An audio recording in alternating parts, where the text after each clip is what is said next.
Oh man, oh man, oh man. It's nothing better than taking an out of state trip with your family and realizing that 5 hours in a car ride with your family and you'd want to kill them. So, nice to know that. I will probably keep that in mind next time they ask me. But, a few days away, it was a nice little vacation. I might as well catch up on my pornography and video games. Yeah.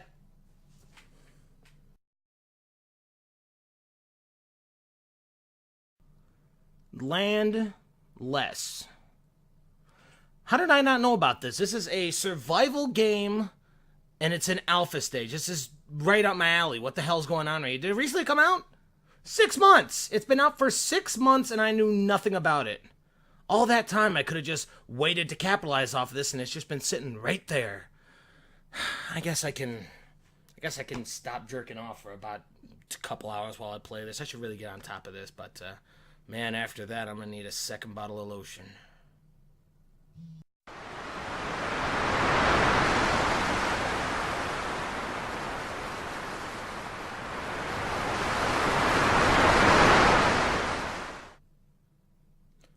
Oh, you see, second. Okay, I need to say,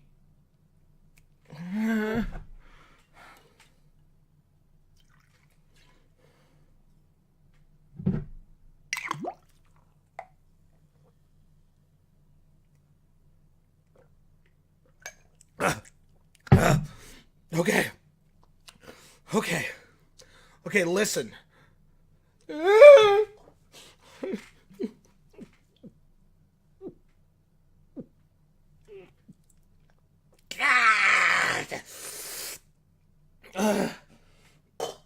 Zach here.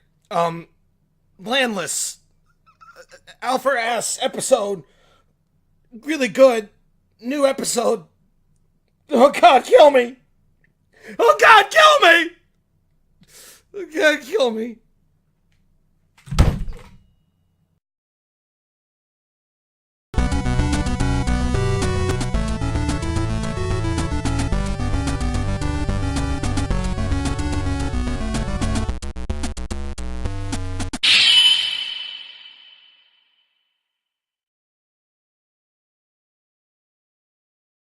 Now, this is going to be a very special Alpha Ass review because, let's be honest, guys, I'm a pretty easygoing guy to get along with. Most of my reviews are really positive because I don't want to rely on raging to get them easy laughs, and I consider myself an everyday kind of guy. I mean, I feel like I'm an everyman kind of reviewer. I play something and it feels what most people would feel about this game.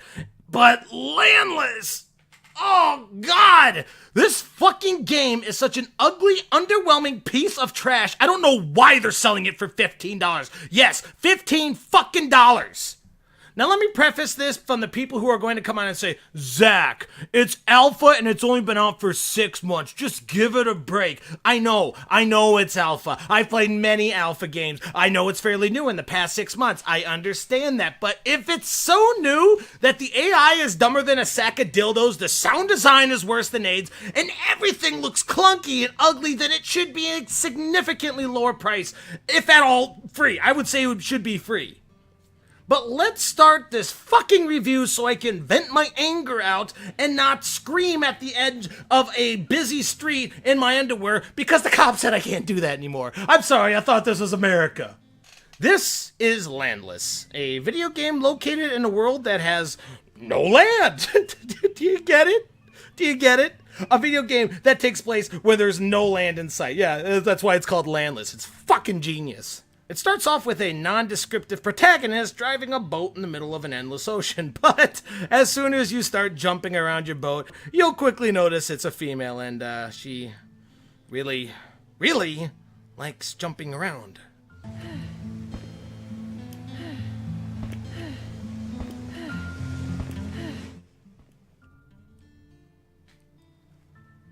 I think I need to do something before I keep playing this game. But it's not the constant moping of the character. By the way, new word, moaning and jumping at the same time. TM copyright, no one can take it.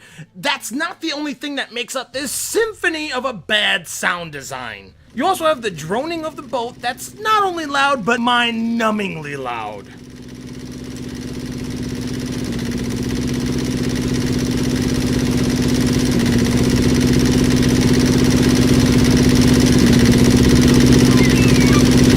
As well as the amazing dialogue of the villagers. Welcome. Hello.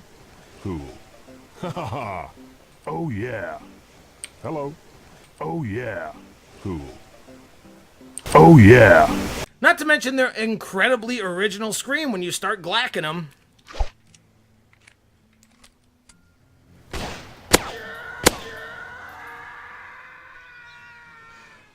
Oh my god! Yeah, you'll never fucking find that sound on the internet, ever. Take my word for it. But what better way of showing how absolutely perfect this game is by following its features that it boasts on the Steam game that initially starts pulling in potential buyers in this game. Let's start with number 1. Number 1, survive and maintain sustenance for yourself and your vessel. To simplify that, eat, drink, and keep gas in your boat. So how do you do all this stuff? Well, you purify water from your boat, you cook the fish that you catch, or you cook the birds that you shoot out of the sky, and craft, buy, or build biofluid to keep your boat chugging along. So, if you look at this from a does it work perspective, yeah, I mean, it works. It's like any other survival game. Not really in an original or interesting way, mind you, but you do eat food so you don't starve, you drink water so you don't die of dehydration, and you keep the boat chugging along so you can try to find things to do to keep your mind off of how ugly everything looks. It's like downing one more shot before taking home that 47-year-old ex-stripper from the bar with her cigarette teeth and her 6 kids and drooping titties. Number 2, build and tow custom-made floating buildings. Again,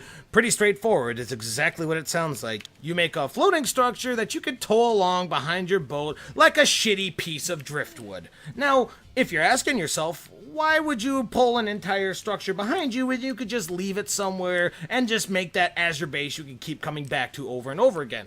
Good question. That's what I thought as well. Right next to, why can't I upgrade this dinky-ass boat and that could be my house? Kind of like a houseboat. But after an hour of gathering materials, which, by the way, are completely random to find, you gather most of your materials from boxes floating around, and all the items that you find in those boxes are just a grab bag of bullshit. Just all random all the time. But after an hour or so of crafting and buying and looting, you are left with this small shack that you're pulling behind you for no reason besides telling everybody, hey, look everybody, I have a rape dungeon. Who wants to start queuing up?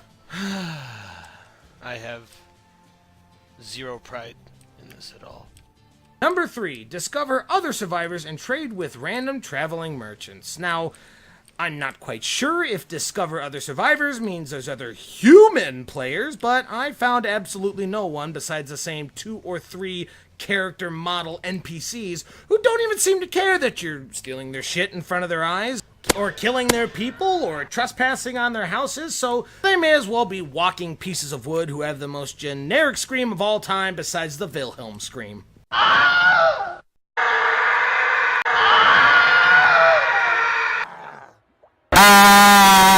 Fight off pirates and wildlife. Fight off pirates and wildlife. You know, this is where things get real fucking real, ladies and gentlemen. Fight off means that there is some sort of struggle, correct? Yes? Yeah, that sounds about right. But the pirates in this game are more like sick rabbits that are just ready to be smashed to death with a large piece of wood. They are the most mindless, brain-dead, poorly put-together pieces of AI I have ever seen in my entire life. When you think of pirates, what do you think? Now, I'll give you a little bit of time to just check it. I'll be right here. Okay, you're out of time. If you're a child of heart like me, maybe you think with peg legs and eye patches, and one of them is, for some reason, super effeminate and everybody loves him, and it's totally unbelievable that he's a pirate and also he's retarded as shit. Or you could be one of those more logical sort of type of people. You can imagine them as a sort of Somali pirate refugee where they're poorly dressed and there's men and women in a small boat with AKs and desperation in their eyes, okay? Either way works. Okay, let's see what the landless version of pirates are. Being a pirate is a right. Do what you want, 'cause a pirate is free. You are a pirate. Nope.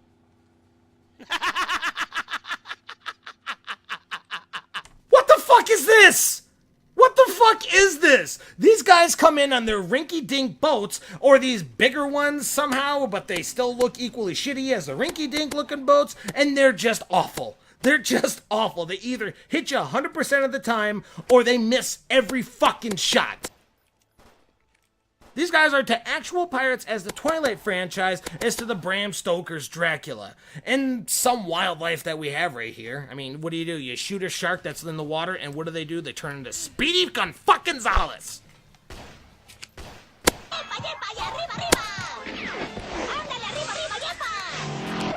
Number 5, dive into the ocean and discover the old world and hunt sea creatures of monstrous proportion. Yeah, I kind of just put these two together because it's pretty much the same thing. You can't find these giant monsters unless you're at the bottom of the ocean, and that's also where the old world is located as well. What you have to do is find a diving suit and sink to the bottom of the ocean, and man, this is where the most possibilities could be, but just like the rest of the game, it's completely fucking squandered. The old world is pretty much a few broken pieces of building that you see every so often. I mean, to be honest, I didn't spend much time at this part because I found my very first ancient giant being and I tried burning it to death, but little did I know that I might as well have been trying to tickle its sphincter with a feather with how much fucking damage I was doing to it. So maybe there's something good down there. You know, maybe there's a huge ass ruined city that you can search through and kind of look for clues to what happened in the old world, but I seriously doubt it.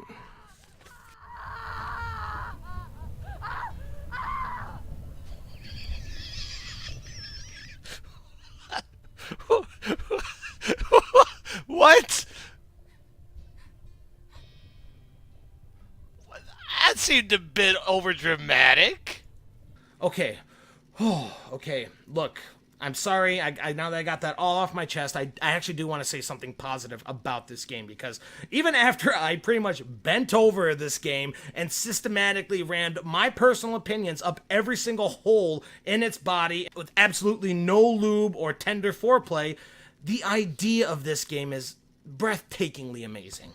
Just forget that I even said anything to you, that I went on this rant at all, that I did this review at all. Just forget that I said everything, and let's just say we lived in a perfect world where this game got AAA funding, and these developers were able to do whatever they want without the bigger developers, silencing them or censoring them. And they did what they wanted, and they actually finished the game, okay? Okay, just imagine. I'm going to give you a situation here. Just imagine that you're at the bottom of the ocean, and everything is very atmospheric. There's water rushing by you. You hear the roar of a huge being in the distance, but you don't have to worry about them because you're just returning from a massive underwater ruin adventure where you just had to fight a massive underwater dragon to get out of there alive. You're low on health, but you also have a few pieces of parchment with a small history of what the old world used to be on. You were collecting these for many, many hours, and you're trying to find out what actually happened, and you're one step closer to understanding what actually happened in this world. So you jump on your return pad, and you head back up to the top, and as soon as you hang up your suit on the boat,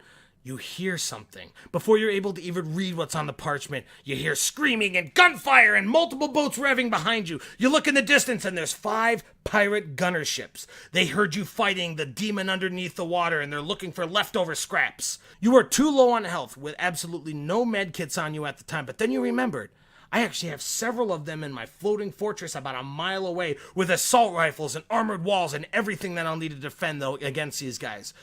You need to get there before they catch you, but due to all the excitement happening, a giant squid just starts suddenly surfacing and looking for somebody to take down to the sea below. You can't fight. You're surrounded on all sides by a bunch of danger, and there's only one thing to do.